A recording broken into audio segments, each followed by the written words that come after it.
మళ్లీ ఉమ్మడి పాలన నాటి రోజులు కనిపిస్తున్నాయి. ఉద్యమ కాలం నాటి దృశ్యాలు పునరావృతమవుతున్నాయి.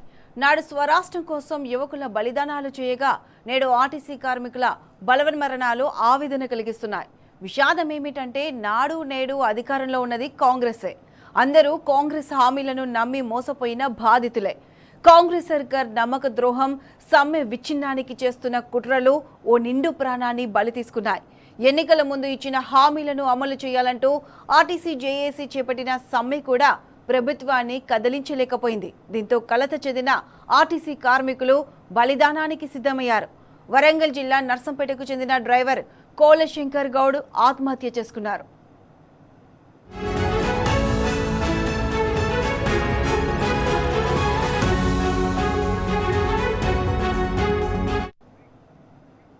రైట్, ఇదే అంశానికి సంబంధించి పూర్తి అప్డేట్స్ మా ప్రతినిధి కిరణ్ లైవ్ లో అందిస్తారు. కిరణ్, చెప్పండి, వరంగల్ జిల్లా నర్సంపేటకు చెందిన ఆర్టీసీ డ్రైవర్ ఆత్మహత్య చేసుకున్నారు. ప్రస్తుతం అక్కడ సిచ్యువేషన్ ఎలా ఉంది? పూర్తి అప్డేట్స్ ఏంటి? మొత్తంగా ఆర్టీసీ సమ్మె ఉధృతం దాల్చింది. ప్రధానంగా 3 రోజులు కొనసాగుతున్నటువంటి సమ్మెకు సంబంధించినటువంటి అంశంలో నిన్న మధ్యాహ్నం నర్సంపేట ఆర్టీసీ డ్రైవర్ శంకర్ గౌడ్ ఆత్మహత్యానికి పాల్పడ్డాడు. తాను మధ్యరాత్రి 2:30కు ప్రాణాలు కోల్పోయినటువంటి పరిస్థితి కనబడుతుంది. అయితే ప్రధానంగా ఏదైతే తెలంగాణ ఉద్యమ సమయంలో కూడా చాలామంది బలిదానాలు చేశారు. ఇప్పుడు ఆర్టీసీ కార్మికుల బలిదానాలు కూడా కొనసాగుతున్నటువంటి పరిస్థితులు కనిపిస్తూ ఉన్నాయి. అప్పుడున్నది కాంగ్రెస్ ప్రభుత్వమే, ఇప్పుడున్నది కూడా కాంగ్రెస్ ప్రభుత్వమే. రాష్ట్ర ప్రభుత్వం చేస్తున్నటువంటి కుట్రలకు, రాష్ట్ర ప్రభుత్వం చేపడుతున్నటువంటి ప్రయత్నాలకు చాలా వరకు ఈ కుట్రలన్నీ కూడా దాదాపు 32 డిమాండ్లు వాళ్ళు పెడతా ఉన్నారు. ఆర్టీసీ కార్మికులకు సంబంధించినటువంటి అంశంలో కూడా ఈ సమ్మె కొనసాగుతున్నప్పటికీ అటు కార్మికులు చనిపోతడం పట్ల కూడా ఆర్టీసీ కార్మిక జేఏసీ కూడా ఆవేదన వ్యక్తం చేస్తుంది. ప్రస్తుతం మనతో మాట్లాడడానికి JAC co convener Thomas Reddy గారు మనతో పట్టినారు. ఏంటి బలిదానాలు ఇట్లా కొనసాగుతా ఉన్నాయి? గతంలో ఉన్నది కాంగ్రెస్ ప్రభుత్వమే, ఇప్పుడున్నది కాంగ్రెస్ ప్రభుత్వమే. తెలంగాణ ఉద్యమంలో చాలా మంది చనిపోయారు. ఇప్పుడున్నటువంటి సిచ్యువేషన్ లో కూడా మీ డిమాండ్లు పరిష్కరించాలని కూడా చాలా మంది చనిపోతున్నటువంటి సందర్భం కనిపిస్తుంది. నిన్న శంకర్ గౌడ్ చనిపోయారు, ఈ రోజు చర్చలకు పిలిచింది. దీన్ని అంతటిని ఎట్లా చూస్తారు? ఇవాళ ఈ ప్రభుత్వం గతంలో మేము ఏం చేయలేదని ఎన్నికల మేనిఫెస్టోలో పెట్టి మాకు అన్ని చేస్తా అని చెప్పి ప్రభుత్వం వచ్చిన తర్వాత ఇవాళ కాలయాపన చేసి 2.5 సంవత్సరాలు అయినా కానీ మాకు ఏం చేయకుండా ఆపడం వల్లనే సమ్మె నోటీస్ ఇచ్చినాం. గతంలో కూడా సమ్మె నోటీస్ ఇస్తే స్తంభన వచ్చింది, అన్ని చేస్తా అన్నారు. మీడియేటర్లను కూర్చోబెట్టి మాట్లాడినారు. ఆ తర్వాత ఇప్పటివరకు పిలవలేదు. మమ్మల్ని పిలిచి అసలు మాకు అపాయింట్మెంట్ లేదు, పిలిచేది లేదు, మాట్లాడేది లేకపోతేనే మేమంతా కూడా సమ్మెకు పోయినాం. ఇప్పుడు దుర్భరమైన పరిస్థితి ఆర్టీసీలో ఉంది. కార్మికులకి ఆత్మగౌరవం దెబ్బతిన్నది. నిర్బంధంలో డ్యూటీలు, తర్వాత ప్రమోషన్లు లేవు, రిక్రూట్మెంట్ లేదు, పని గంటలు పెన్షన్లు, ఎంటీడబ్ల్యూ యాక్ట్ లేదు. ఇవాళ అడ్డమైన కూలీల కంటే అధ్వానంగా పనిచేపించి హెరాస్మెంట్ చేసేటువంటి పరిస్థితి రావడం వల్ల కార్మికులు ఆందోళనకు గురవుతా ఉన్నారు. ఇలా సమ్మె నోటీస్ ఇచ్చిన తర్వాత కూడా యాజమాన్యం పిలిచే పరిస్థితులు లేదు. ఇలా నిన్న ఇన్సిడెంట్ జరిగిన తర్వాత మీరు చర్చలకు ఈ రోజు 10 గంటలకు రావాలని చెప్పి పిలిచిందే తప్ప అంతకుముందు పిలిచిన పరిస్థితి లేదు. అంటే వాళ్ళకి ఇబ్బంది వచ్చినప్పుడు మాత్రమే మమ్మల్ని పిలిచే పరిస్థితి. ప్రాణాలు కోల్పోతే తప్ప రాష్ట్ర ప్రభుత్వంలో కదలిక రాదా? ఎందుకంటే నిన్న సాయంత్రం వరకు కూడా వాళ్ళు ఇష్టానుసారంగా ప్రకటనలు చేశారు. ప్రైవేట్ డ్రైవర్లను పెట్టి బస్సులు నడిపించారు. చాలా మందికి ఇబ్బందులు కలిగాయి. బస్సు యాక్సిడెంట్లు కూడా జరిగినాయి. కాళ్ళు వేళ్లపడ్డా కానీ, కార్మికులు కాళ్ళ వేళ్లపడ్డా కానీ కనికరించినటువంటి ప్రభుత్వం ఒక మనిషి ప్రాణం కోల్పోతేనే ఇట్లాంటి చర్యలకు పాల్పడుతుందా? రాష్ట్ర ప్రభుత్వ తీరును ఎట్లా చూస్తారు? ఇవాళ చాలా ఎంత తీవ్రమైన ఒత్తిడి కార్మికుల మీద ఉంటది. జీతాలు లేక రిటైర్మెంట్ వాళ్ళకి పైసలు రాక, పీఆర్సీలు పెండింగ్ ఉండి, యూనియన్లు లేక దుర్భర పరిస్థితిలో ఉన్నారు. కాబట్టి సమ్మె స్టార్ట్ అయిన 2వ రోజు మధ్యాహ్నం వరకే ఈ అఘాయిత్యం 4 చేసుకోవడం జరిగింది. శంకర్ గౌడ్ చచ్చిపోవడాన్ని తీవ్రంగా పరిగణిస్తా ఉన్నాం. అక్కడ లింగారెడ్డి కూడా ఇంకా చావు బతుకుల్లో ఉన్నాడు. ఇద్దరికేమో అగిపుల్ల గీక్తే వాళ్ళు తీసేయడం వల్ల దేవుడు వల్ల బతికిండ్రు. మేము ఎవరు కూడా కాదంటున్నాం. అంటే ఈ ప్రభుత్వంలో ఇంకా మార్పు వస్తుందా రాదా అని చెప్పి మేము చూస్తా ఉన్నాం. ఇవాళ ఈ ఇబ్బందులన్నీ ఉన్నప్పుడు ప్రజాప్రభుత్వం, పాలనా ప్రభుత్వం అని చెప్పినప్పుడు అసలు ప్రజాస్వామ్యంగా పిలిచి మాట్లాడారు. రెండోది ఏంటంటే మేనిఫెస్టోలో పెట్టిన తర్వాత గెలిపించి మేము తోడయి అన్ని చేసిన తర్వాత కూడా కాలేదు. మేము అడిగిన గొంతమ్మ కోరికలు కూడా కాదు. కేవలం మేనిఫెస్టోలో వాళ్ళు ఏం పెట్టారో అవే అడుగుతున్నాం. ఆర్టీసీని ప్రభుత్వంలో విలీనం చేయండి. గత ప్రభుత్వం చట్టం చేసింది, తమిళసాయి గారు సంతకం చేసిండ్రు, అయిపోయింది. అపాయింటెడ్ డే ఇవ్వడంలో లేట్ అయిపోయింది, జాప్యమైంది. అపాయింటెడ్ డే ఇస్తే ఇవాళ దీంట్లో వచ్చేస్తుంది. రెండోది 2 పీఆర్సీలు బాకీ ఉన్నాయి. 2 పీఆర్సీలు రావాల్సిందే. అంటే పనిచేసిన కూలీ చేసి కూలీ అడిగితే ఇవ్వకపోతే ఎట్లా? మేము పనిచేసిన జీతాలు ఇవ్వాలి. 2 పిఆర్సీలు ఇవ్వాలి, అట్లాగే మాకు రావైన బకాయిలు ఉండాలి. 2017కు సంబంధించిన బకాయిలను కూడా రిటైర్డ్ అయిన వాళ్ళు రోడ్ల మీద ఇబ్బంది పడుతూ ఉన్నారు. వాళ్ళకి డబ్బులు లేకపోతే ఎట్లా? రాష్ట్ర ప్రభుత్వం మిమ్మల్ని చర్చలకు పిలిచింది, అందులో కొన్ని అంశాలు ప్రస్తావించి ఆ కొన్ని అంశాలకు మీరు ఒప్పుకుంటారా, లేదంటే పూర్తిగా 32 డిమాండ్లు ఖచ్చితంగా అమలు చేయాల్సిందేనని మీరు ఒప్పుకుంటారా? ఎట్లా ఉండబోతుంది? ఒకవేళ సమ్మె నిర్వీర్యం చేయడానికి రాష్ట్ర ప్రభుత్వం కుట్రలు చేస్తే ఎట్లా వెళ్ళబోతుంది? ఇప్పుడు రాష్ట్ర ప్రభుత్వం కుట్రలు చేస్తుందని మేము ఇదంతా చేసి మేమందరం కూడా ఇవాళ ఒక్కొక్కరితోటి కాదు మమ్మల్ని విడదీసేస్తుందని ఐక్యంగా జేఏసీగా మేమంతా అయి ముందుకు పోతున్నాం. మా లక్ష్యం 32 సమస్యల పరిష్కారం కావాలి.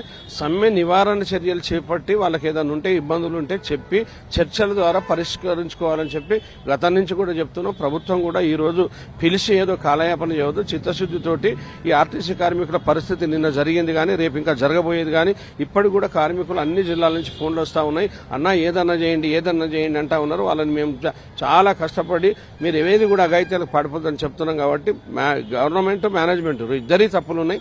ఇద్దరు కూడా సరిదిద్దుకొని కూర్చొని ఇప్పుడు చర్చల్లో స్తంభన లేకుండా పరిష్కార మార్గంలో చర్చ అంటే సమ్మెను విరమింపజేసి కార్మికులకి న్యాయం జరిగే చర్యలు చేపట్టాలని మీ ద్వారా వాళ్ళని కోరుకుంటున్నారు. మీరేం చెప్తారు? నిన్న చనిపోయినటువంటి ఘటన కావచ్చు, రాష్ట్ర ప్రభుత్వం చర్చలకు పిలవటం కావచ్చు, ఈ రెండు అంశాలను ఎట్లా బేరీజ్? చనిపోవడం అనేది మరి దారుణము, అట్లా కాకూడదు.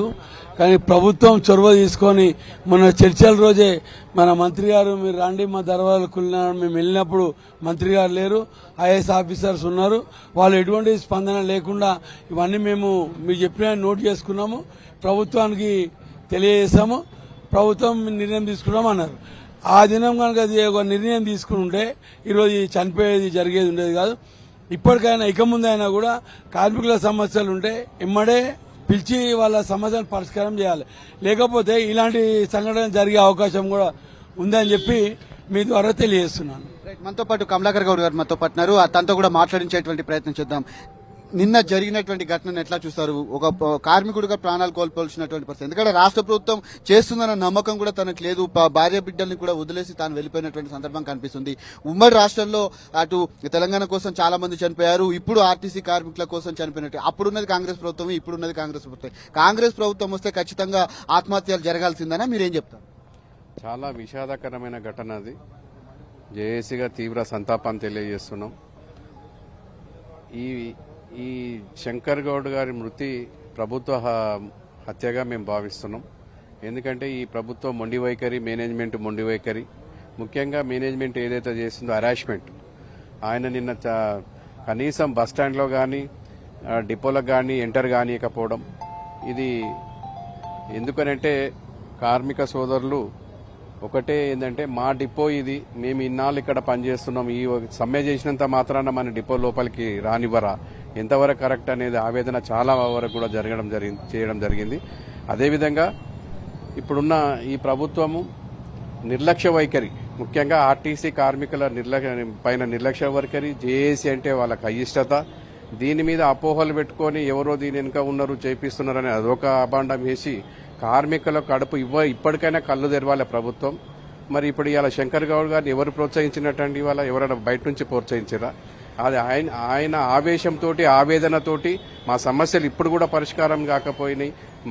ఇచ్చిన హామీలను మా వాళ్ళు అడుగుతున్నారు, అక్కడ అడిగినా కూడా ఈ యొక్క ప్రభుత్వం మరి రాష్ట్ర ప్రభుత్వం ఆర్టీసీ యాజమాన్యం ఇష్టానుసార ప్రకటనలే తనను రెచ్చగొట్టాయి అనుకోవచ్చా? అది వాస్తవం అండి. అదే ఇష్టానుసారంగా మేము ఈ 29 డిమాండ్లు ఆల్రెడీ మేము పరిష్కరించినామని ఒకరు చెప్పడము, దాంట్లో చర్చలు అవి ఆలోచనతో ఉండని విరుద్ధమైన ప్రకటన చేయడం వల్లనే కార్మికులకు ఒక అభ్యంతర భావం ఏర్పడదు. ఇప్పటికైనా మా సమస్యలు పరిష్కారం అవుతాయా కావా? మేము 2.5 సంవత్సరాలు గడిచింది, అయినా కూడా ఈ సమస్యలు పరిష్కారమయ్యే దిశలోకి కాంగ్రెస్ ప్రభుత్వం మరి సమ్మెలోకి నెట్టింది వాళ్ళ మమ్మల్ని.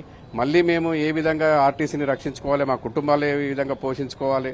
మరి మాకు 2 పీఆర్సీలు పెండింగ్లు ఉన్నాయి, యూనియన్లు లేవు. ముఖ్యంగా ఈ యూనియన్లు లేని సందర్భంగా కార్మికులు తీవ్ర ఆవేదనతోటి ఒక డ్యూటీ విషయంలోనే కానివ్వండి, లీవ్ విషయంలో కానీ ప్రతి విషయంలో ఇవాళ మేనేజ్మెంట్ ఏదైతే హరాస్మెంట్ చేస్తుందో దాన్ని జీర్ణించుకోలేని పరిస్థితి ఇవాళ కార్మికులు.